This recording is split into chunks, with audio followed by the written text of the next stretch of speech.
చాలా సంతోషం.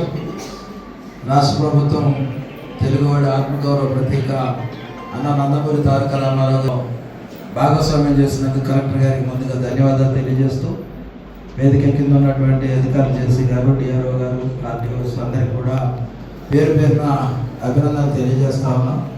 ఒకప్పుడు మదరాశీలుగా ఉన్న మనం ఈ రాష్ట్రంలో 1983 ముందందరూ కూడా మదరాశీలుగా పిలువబడే మన్ని అన్న నందమూరి తారక రామారావు గారు తెలుగుదేశం పార్టీ పెట్టిన తర్వాత 9 నెలల్లో ఈ రాష్ట్రంలో ఒక జయకేతనం ఎగరవేసి పర్టికులర్గా పేదలకి, బడుగు బలహీన వర్గానికి అండగా ఉండి ఏదైతే గూడు నీడ ఇవ్వాలని ఆ రోజన్న చేసిన తర్వాత ఆ రోజు నుంచి నేటి వరకు కూడా, ఎందుకంటే మనందరం కూడా చూసాం, ఒకప్పుడు జొన్నలో భోజనం చేసినటువంటి వ్యక్తులు కనీసం బియ్యం అన్నం తినాలని కిలో 2 రూపాయల బియ్యం పథకం ప్రవేశపెట్టి ప్రతి పేదవాడి కడుపు నింపినటువంటి సందర్భం ఆ రోజు ఉన్నటువంటి పరిస్థితుల్లో మా అందరికి కూడా తెలుసు. ఎందుకంటే ఇప్పుడు అన్ని చోట్ల బియ్యం వండుతున్నాయి కాబట్టి పెద్ద ఇబ్బంది లేదు.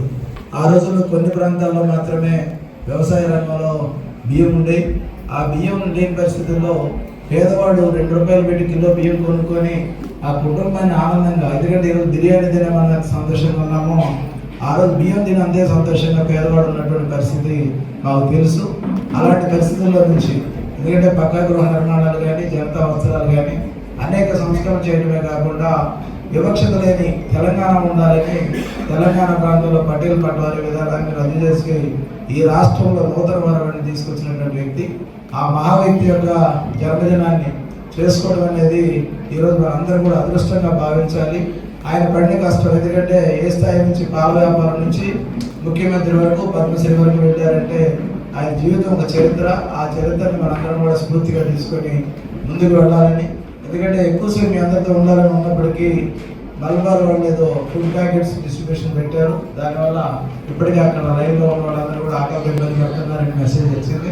దయచేసి మన్నించవలసింది అందరినీ కోరుతూ, మొదటి అవకాశం, ఎందుకంటే మొట్టమొదటిసారి కలెక్టర్ గారు దగ్గరికి వచ్చారు, మీకు ఎక్కడ పర్యటన మొదలు పెట్టలే. చాలా సంతోషం. సమర్థవంతమైన కలెక్టర్ గారు పర్టికులర్గా ఈస్ట్ గోదావరి జిల్లాలో అలాంటి వివక్షత లేకుండా పాలన చేస్తారు. ఆ నమ్మకం మాకుంది. అధికారులు కూడా ఆ విధంగా ఉండాలని ఆశిస్తూ అన్నగారికి మరొకసారి నివాళులు అర్పిస్తూ సెలవు తీసుకుంటారు. Thank you.